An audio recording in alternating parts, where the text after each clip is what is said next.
What goes into your grocery cart is about to become the center of an intense political debate. Ahead of the fall election, some Liberal MPs want the party to campaign on a soda tax proposal that would make sugary drinks more expensive in hopes of getting Canadians to make healthier choices. Having a sugar tax on sugary beverages is something that might help. CBC News obtained a copy of a draft proposal by Ontario Liberal MPs. It says a 20% tax would generate $1.2 billion a year, money those Liberals say could be used to create a new healthy lunch program for school kids.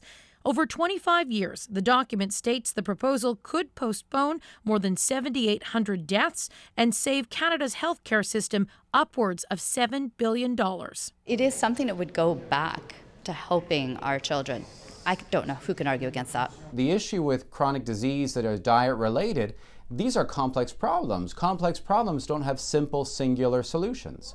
This professor says there needs to be more research on whether there are clear links between a soda tax and better health. What these taxes are meant to do is decrease sugar-sweetened beverage consumption. That's it, that's all. Whether or not that translates into health benefits still will remain to be seen, because these taxes they're just short-lived so far.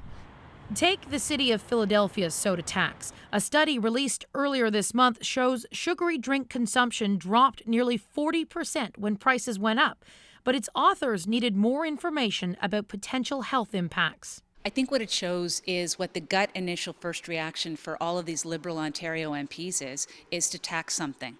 And they should know better. The Conservatives would be happy to campaign against another new tax proposal from the Liberals. Canadians do not see a taxation as a method by which to reduce or curb their consumption. We're having this discussion on the carbon tax already. Expect to hear the Conservatives make that link as often as they can until the Liberal team makes up its mind.